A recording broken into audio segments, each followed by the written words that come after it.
Damos entonces inicio al segundo panel, que será moderado por la doctora Beatriz Eugenia Sánchez de la Universidad de los Andes. Les pedimos a todos los asistentes podamos tomar asiento. Gracias.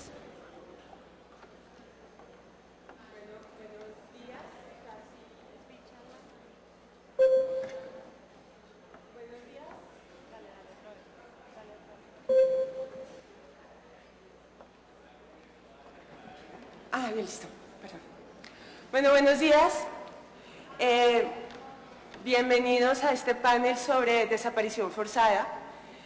Tenemos hoy un excelente grupo de académicos y juristas que van a reflexionar sobre la respuesta tanto del derecho internacional como desde los derechos nacionales a esta violación que ha sido descrita por la Corte Interamericana de Derechos Humanos como masiva y sostenida en el tiempo de derechos tan importantes como la vida, la libertad y la integridad personal.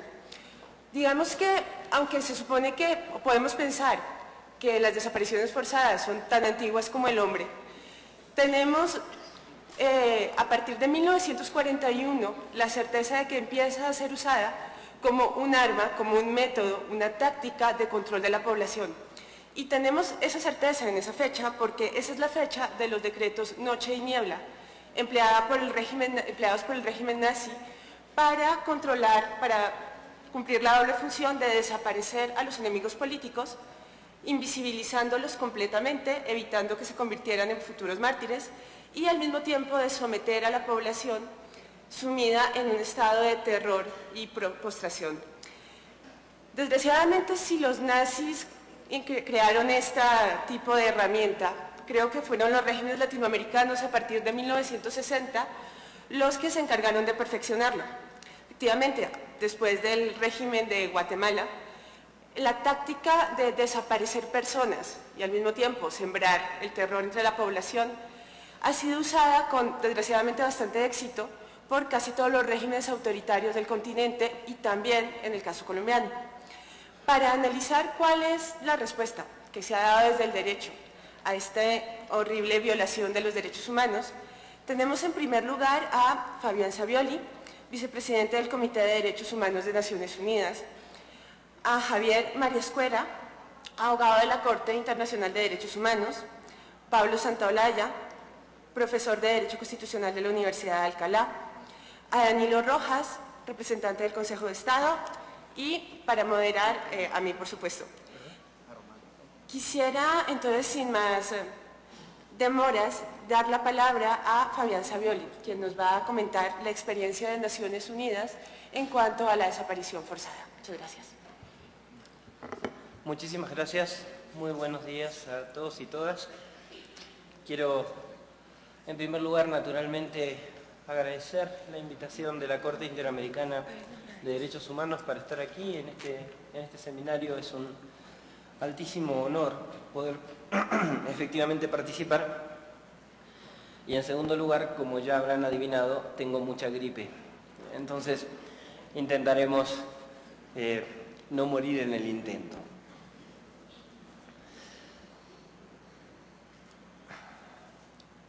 Pensaba cómo encarar esta charla sobre desaparición forzada en Naciones Unidas y voy a empezar indicando una paradoja. Estuve 20 años trabajando sobre el sistema interamericano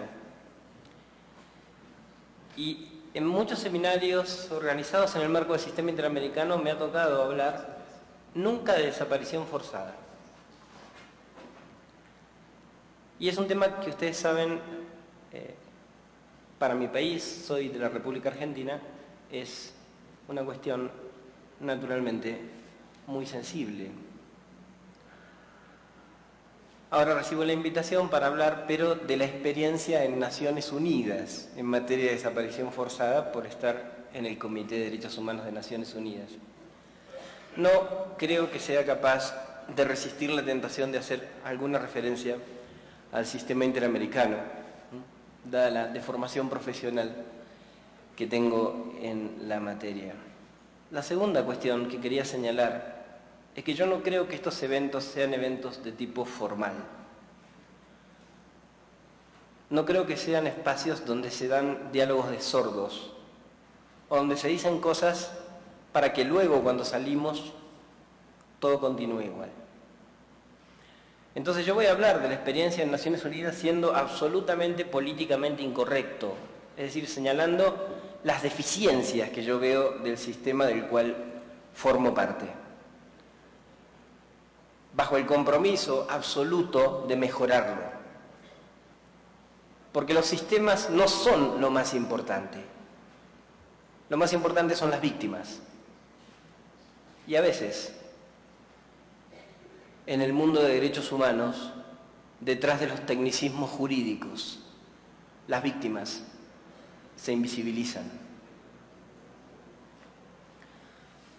La perversión de la desaparición forzada de personas, quizás como la violación más tremenda de derechos humanos, por su carácter continuo, por su carácter imprescriptible, por seguir violando derechos humanos no solamente de la persona desaparecida, sino igualmente de las familias que sufren una angustia permanente y un estado de incertidumbre muy alto. Requiere un abordaje efectivamente integral. Y en Argentina, en Colombia y en cualquier otro país, los que examinamos hoy en el Comité de Derechos Humanos de Naciones Unidas, como Libia o como Siria, en todos estos países y también en Colombia, el fenómeno de la desaparición forzada debe ser abordado como corresponde, en su dimensión completa, cualitativa y cuantitativamente. Y quienes hacen teoría de derechos humanos, quienes nos dedicamos a la academia en materia de derechos humanos, debemos saber que detrás de cada posición puede haber consecuencias. Nadie que trabaje en derechos humanos debería asumir una posición que perjudique los derechos de las víctimas. Señalo esto a raíz de algunas críticas que ha tenido la sentencia de la Corte Interamericana en el caso Hellman, una excelente sentencia de la Corte Interamericana. Bien, y ahora voy a la experiencia en Naciones Unidas, ¿no? Que es para lo que me invitaron a hablar. En Naciones Unidas el trabajo sobre desaparición forzada se dio más o menos simultáneamente con el trabajo sobre desaparición forzada en el sistema interamericano. Cuando la Comisión Interamericana hacía visitas a los países, es muy conocida la visita a la República Argentina en el año 79, en Naciones Unidas se estaba discutiendo la adopción de un grupo de trabajo sobre desaparición forzada de personas, un grupo de trabajo que forma parte de un procedimiento extraconvencional, es decir, que no depende de una convención específica y que entonces tiene mandato por sobre todos los países que integran la organización. Ese grupo de trabajo tuvo muchas dificultades en su tarea. Fundamentalmente, el marco de acción inicial del grupo de trabajo ha sido humanitario. La idea no era tanto declarar la responsabilidad internacional de los Estados por casos de desaparición forzada como tratar de viabilizar la búsqueda y la aparición con vida de las personas desaparecidas. Es decir, el tratamiento de los casos individuales se dio y se sigue dando, aunque ahora ha cambiado un poco, desde el punto de vista fundamentalmente humanitario. Y el grupo de trabajo se tuvo que auxiliar en instrumentos que no eran sobre desaparición forzada, ya que todavía no existía una convención sobre desaparición forzada en Naciones Unidas, que recién se adoptó en el año 2006. Una declaración que, como sabemos, no tiene necesariamente efecto jurídico vinculante, fue el marco de aplicación, y esa declaración adoptada en Naciones Unidas tiene mucho que agradecerle al sistema interamericano de derechos humanos. Si uno observa esa declaración, se va a dar cuenta que muchas de las cosas que esa declaración señala ya estaban consignadas en la jurisprudencia pionera, señera, valiosa, valiente, nunca suficiente, siempre debe ir a más, de la Corte Interamericana de Derechos Humanos. En el año 93 los estados se reunieron, finalizada la Guerra Fría, en la Conferencia Mundial sobre Derechos Humanos que tuvo lugar en Viena en el mes de junio. Allí, el Plan de Acción de Viena, adoptado por los estados, indica que los estados partes de Naciones Unidas tienen la obligación de investigar, de juzgar y de castigar las desapariciones forzadas. Este instrumento, además, fue adoptado por consenso.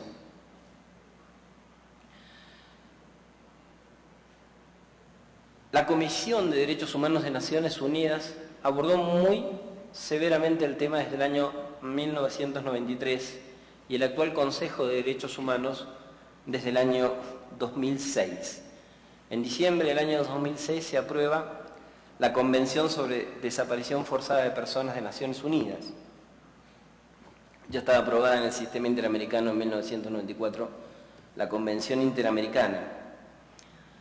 Si uno sigue la jurisprudencia interamericana, va a ver reflejada esa jurisprudencia en una gran cantidad de artículos de la Convención. Y esto debe obligar a la Corte Interamericana de Derechos Humanos. Tiene que saber que las consecuencias de lo que hace y de lo que dice van más allá de los casos. Mañana se ven reflejados en la adopción de normas o en otro tipo de instrumentos que toman en cuenta los parámetros que el sistema interamericano ha fijado. Entonces, no cabe ser demasiado conservador con esta cuestión. Por ejemplo, la Convención identifica como víctimas no solo a la persona desaparecida, sino a las familias.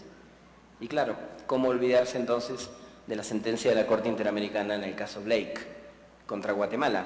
Una sentencia muy interesante desde ese punto de vista y muy criticable desde otro punto de vista, en lo que tuvo que ver con la fragmentación del delito de desaparición forzada. También el artículo 24 de la Convención contra la Desaparición Forzada de Personas de Naciones Unidas regula el derecho a la verdad. Fueron actores del sistema interamericano con sus amicus curiae a partir de algunos casos muy iniciales, el caso Consuelo Benavides con Ecuador, y posteriormente la apertura que tuvo la Corte Interamericana en los casos Castillo Páez, los casos guatemaltecos como Bamaca Velázquez o Trujillo Rosa, que establecieron el derecho a la verdad, subsumiéndolo siempre dentro de algunas normas del Pacto de San José de Costa Rica.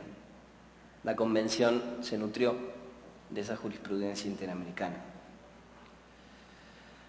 La Convención de Naciones Unidas sobre Desaparición Forzada de Personas tiene una cápite que trabaja en torno a la apropiación indebida de niños y niñas. Yo con mucha vergüenza debo reconocer que esa fue una práctica sistemática ocurrida en mi país. La Convención es la primera convención que establece la posibilidad de adoptar medidas urgentes o de tipo cautelar. No es que los otros instrumentos no contemplen esa posibilidad, lo hacen implícitamente. De hecho, el comité del que formo parte toma medidas urgentes o medidas cautelares, pero la Convención de Naciones Unidas lo fija expresamente.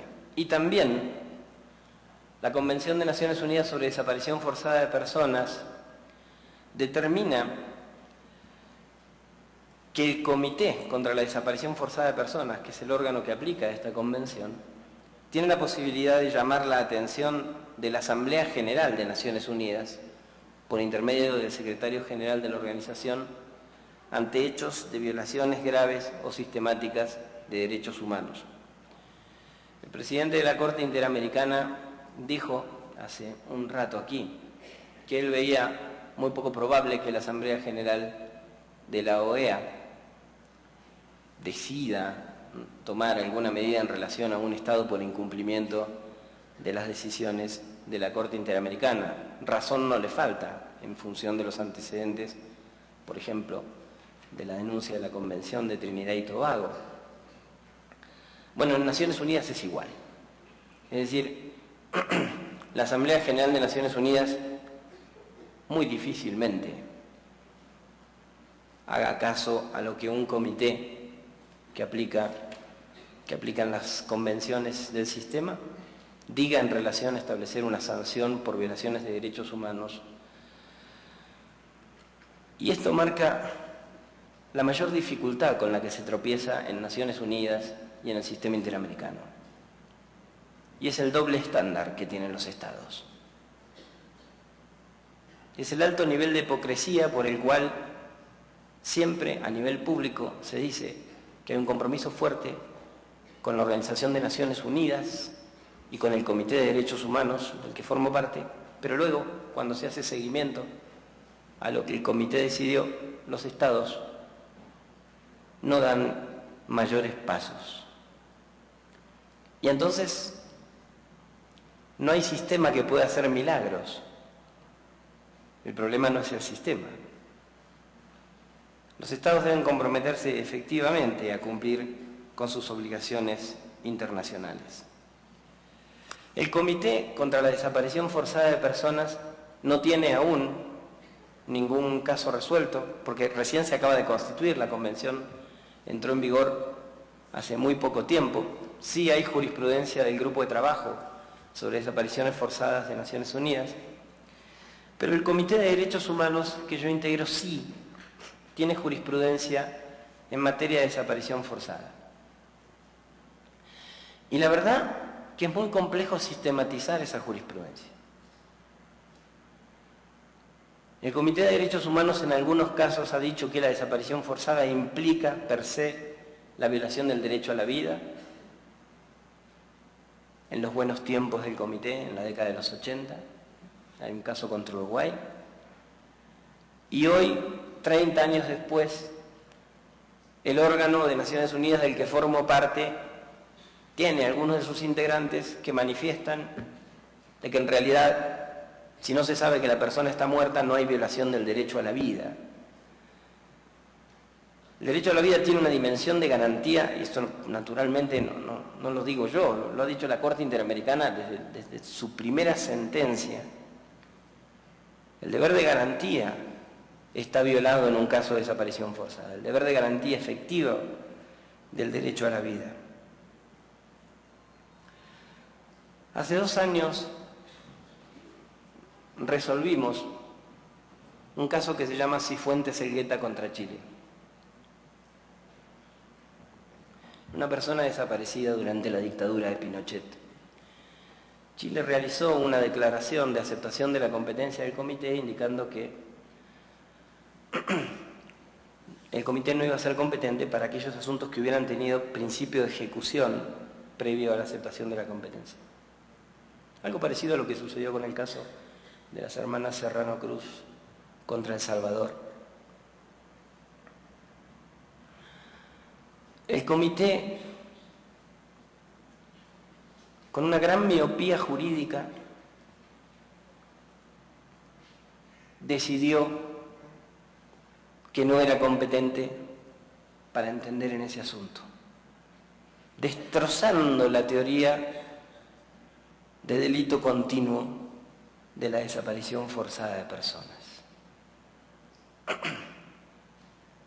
Claro, pero esto no es solo una resolución jurídica.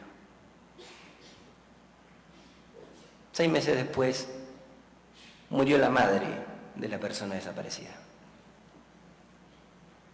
Y el hermano nos envió una carta. Y yo todavía cuando me voy a dormir sueño con esa carta. No bastó mi voto disidente, porque no se trata de salvarse individualmente. Yo hice un voto disidente. Pero cuando se ocupan espacios de privilegio, y claro que lo son, en los órganos de protección de derechos humanos en Naciones Unidas o en el sistema interamericano, se debe saber que siempre estamos hablando de derechos de víctimas. En el caso Aguaudia contra Argelia, resuelto el año pasado, el comité hizo una mirada muy restringida sobre la violación del derecho a la vida, vinculándola con violación del artículo 2 del Pacto de Derechos Civiles y Políticos. Y en el caso de Nacisa, también contra Argelia, el Comité de Derechos Humanos no se animó a decir que la ley de amnistía de Argelia per se violaba el Pacto de Derechos Civiles y Políticos. No solo impide investigar asuntos de desapariciones forzadas, sino que habilita a perseguir formalmente a nivel penal a quienes osen presentar asuntos sobre desaparición forzada. ¿Cuánto tiene que aprender el sistema de Naciones Unidas de lo que valientemente ha hecho la Corte Interamericana de Derechos Humanos? ¿Cuánto, cuando se mira con tanta admiración a la jurisprudencia del Tribunal Europeo de Derechos Humanos, habría que mandar a leer las sentencias de la Corte Interamericana de Derechos Humanos? El Comité de Derechos Humanos, además, queda atado a las alegaciones jurídicas de las partes, con lo cual no aplica el principio iuria novit curia. Y esto es terrible. Es terrible además porque el comité es inconsistente, porque en algunos casos que son muy evidentes no tiene más remedio que aplicarlo. Si todos los hechos revelan tortura, aunque no se alegue, pues sería un escándalo que el comité diga que no hay tortura. Pero esto es tremendo, porque hay 167 estados, partes del pacto. En muchos de ellos las víctimas llevan los casos como pueden. O hay deficiencias en la preparación jurídica de quienes les asisten. El juez conoce el derecho. Lo que no puede el comité es resolver sobre hechos no alegados. Hechos no alegados. No derechos. El comité deberá tomar nota de lo que hizo la Corte Interamericana de Derechos Humanos en aplicación del artículo 2 del Pacto de San José, que es muy parecido al artículo 2 que tiene el Pacto de Derechos Civiles y Políticos, y decir claramente que cuando hay una norma incompatible con el pacto per se, debe ser derogada. Claro, también el comité inspiró otras cosas. Eso no le vamos a echar toda la culpa al comité, ¿no? Por ejemplo, el Comité de Derechos Humanos desde sus inicios señaló que había violación al derecho a la personalidad, al reconocimiento de la personalidad jurídica por casos de desaparición forzada de personas. Y la Corte Interamericana de Derechos Humanos recién lo hizo en el caso Ansualdo Castro contra el Perú. El Tribunal Europeo de Derechos Humanos también ha aplicado en varios asuntos, por razones de tiempo no lo voy a mencionar, jurisprudencia o del Comité o de la Corte Interamericana. ¿Cómo se encaran entonces estos asuntos tan graves, tan tremendos, tan complejos de desaparición forzada de personas? Hay que tomar lo mejor de lo que cada quien ha trabajado.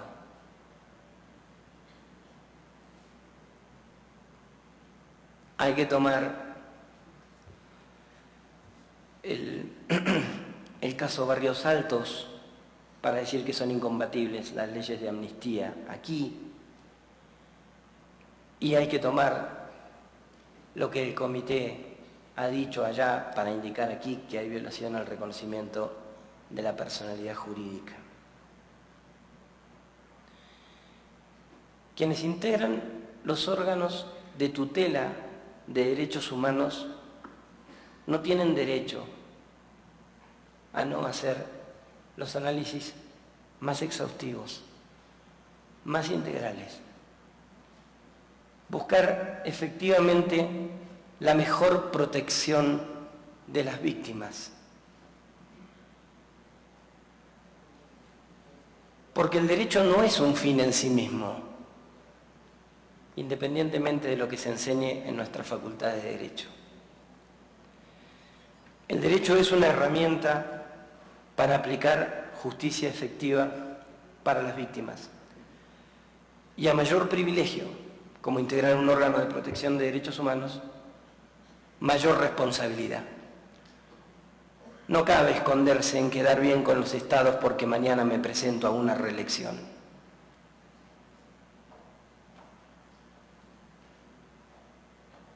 No tenemos derecho a mirarnos al espejo si hacemos eso. Y hay, por supuesto, herramientas jurídicas para llevar adelante la mejor garantía de la protección de derechos humanos. Lo hizo en su tiempo el Comité de Derechos Humanos, lo hizo la Corte Interamericana de Derechos Humanos, y yo estoy seguro que de esa manera haremos lo mejor todas las personas que algún día decidimos abrazar la causa del derecho. Tener en cuenta a las víctimas y hacer efectiva justicia. Muchas gracias.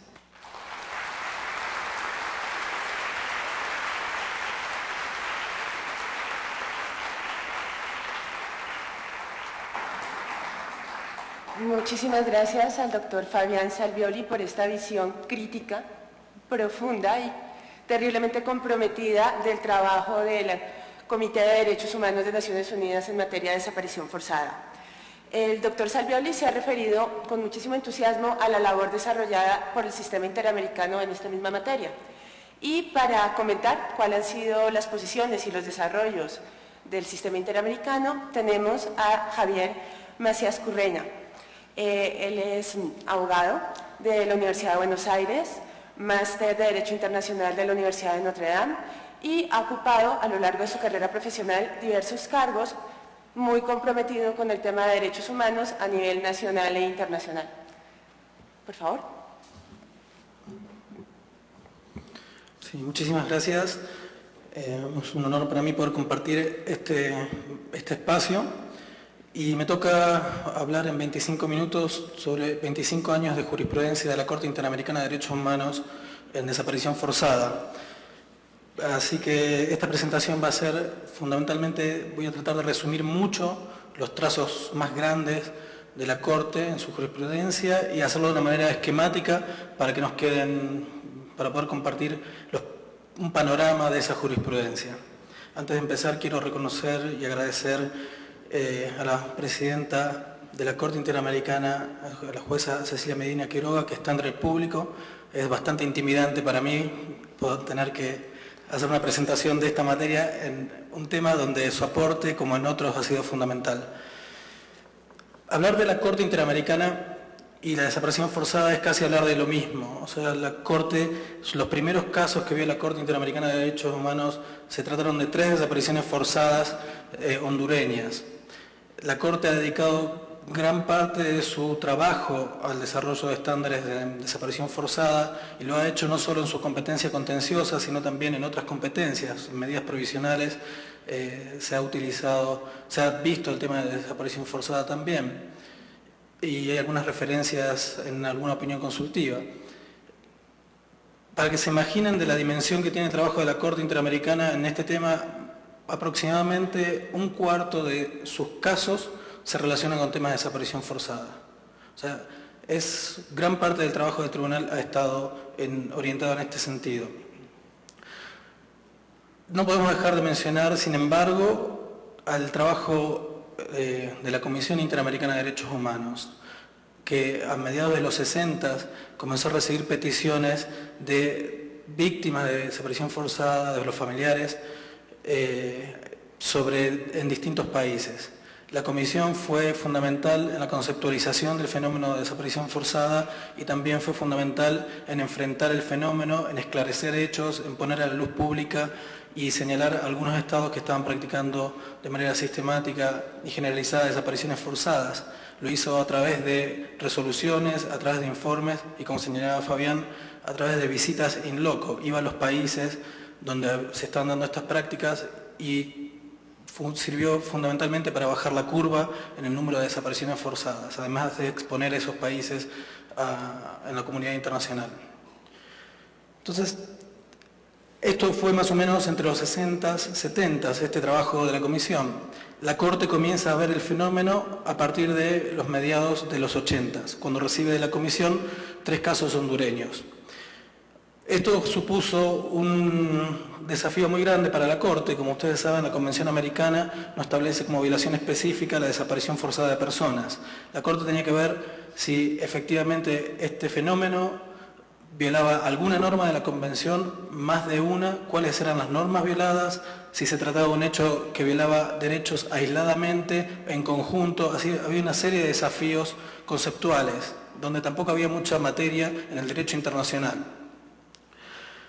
La Corte, en estos 3 casos, sienta criterios que van a permear la jurisprudencia durante estos 25 años siguientes. La jurisprudencia del propio tribunal también influencia, como dijo Fabián, otros instrumentos internacionales, pero los criterios que establece la Corte en estos primeros casos son los que se siguen utilizando 25 años después. Fundamentalmente caracteriza la desaparición forzada como una violación grave de derechos humanos, por la naturaleza de la transgresión y por los bienes jurídicos afectados. Establece que se trata de una violación pluriofensiva, porque viola más de varios derechos de la Convención, que se trata de una violación continua o permanente, que se trata de que hay que adoptar este fenómeno, hay que verlo con una perspectiva integral, que hay una serie de conductas, la desaparición forzada son una serie de conductas que se cohesionan o se unen con un único fin. Establecen estas sentencias la obligación de investigar, de garantizar los derechos a través de una investigación, y esta obligación la tienen que hacer los estados de oficio y de manera diligente. Y establece una serie de criterios que todavía hoy ilustran la jurisprudencia de la actual Corte Interamericana. Estos 3 casos, 2 de ellos en los cuales la Corte encontró violación, el tercero no, son todos previos a contar con la declaración, con la Convención Interamericana de Derechos de Desaparición Forzada, el primer instrumento regional y específico sobre el tema. Entonces, en el sistema interamericano se da una particularidad. Tenemos, a partir del año 94 que se adopta el texto, a partir del año 96 entra en vigor, tenemos una convención general, la Convención Americana de Derechos Humanos, y un texto específico sobre desaparición forzada. La Convención Interamericana sobre Desaparición Forzada lo que hace es, primero, en primer lugar, definir qué es una desaparición forzada. En segundo lugar, impone la obligación de los estados a no practicar desapariciones forzadas, a no tolerarlas, a no permitirlas. Y también impone otras obligaciones, fundamentalmente a impedir la impunidad de las desapariciones forzadas, prohibiendo la jurisdicción penal militar para investigar estos fenómenos, estos hechos, estableciendo la obligación de juzgar o extraditar imputados de desaparición forzada, estableciendo la obligación de tipificar el hecho en el derecho interno, estableciendo la imprescriptibilidad de la acción penal y de la pena, y una serie de otras garantías para impedir la impunidad. Otra cosa que hace la Convención es establecer mecanismos para impedir o prevenir la desaparición forzada, como por ejemplo obligar a los estados que detengan en centros oficiales de detención a las personas, que lleven registros oficiales de detención, que permitan que autoridades judiciales visiten lugares donde se sospecha que hay detenidos, incluso aquellos sometidos a jurisdicción militar, y una serie de garantías adicionales para evitar este fenómeno. Y fundamentalmente la Convención específica establece finalmente 2 mecanismos. Uno, el mecanismo ya establecido del sistema de peticiones ante la Comisión y la Corte, de manera automática. El Estado que se hace parte de la Convención específica automáticamente pasa a ser supervisado por la Comisión y por la Corte Interamericanas, y establece un sistema de un habeas corpus internacional a cargo de la Comisión Interamericana de Derechos Humanos. Entonces, Cuando entra en vigencia, lo que tenemos como una particularidad del sistema es la Convención General, la Convención Americana de Derechos Humanos y la Convención Específica. Generó alguna duda de algunos doctrinarios, algunos autores, porque la definición que da la Convención Específica no incluye, como lo hacen en el sistema universal, el bien jurídico tutelado de vida. O sea, entre los elementos de la desaparición forzada no está la privación de la vida o la presunción que se ha privado de la vida o se ha puesto en grave riesgo la vida. Y esto llevó a pensar que aplicando este instrumento a los estados partes que habían firmado, habían adherido a esta convención, no podían ser sancionados por la privación a la vida del artículo 4 de la Convención Americana. La Corte en su jurisprudencia ha resuelto esto dando una interpretación armónica a las obligaciones del Tratado General, de la Convención Americana y de las obligaciones que salen de la Convención Específica.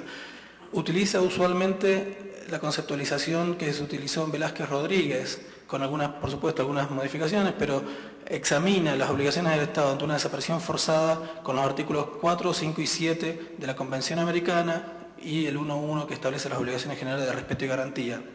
Esto dicho en términos generales, ahora vamos a profundizar un poquito más. Pero no implica para la Corte el hecho que un Estado sea parte de la Convención sobre Desaparición Forzada, que esa sea el instrumento excluyente o exclusivo sobre el que se va a examinar la obligación del Estado. No dejan de ser parte de la Convención Americana y se conceptualiza el fenómeno desde la Convención Americana, por supuesto armonizándolo con las obligaciones que salen de la Convención Específica. Por supuesto, esto es razonable, la Corte no podría hacer una conceptualización distinta del mismo fenómeno dependiendo de qué tratado forma parte un Estado, ¿no? Es un solo fenómeno y hay que examinarlo con un tratado que nos da muchas herramientas para hacerlo, como es la Convención Americana. Entonces,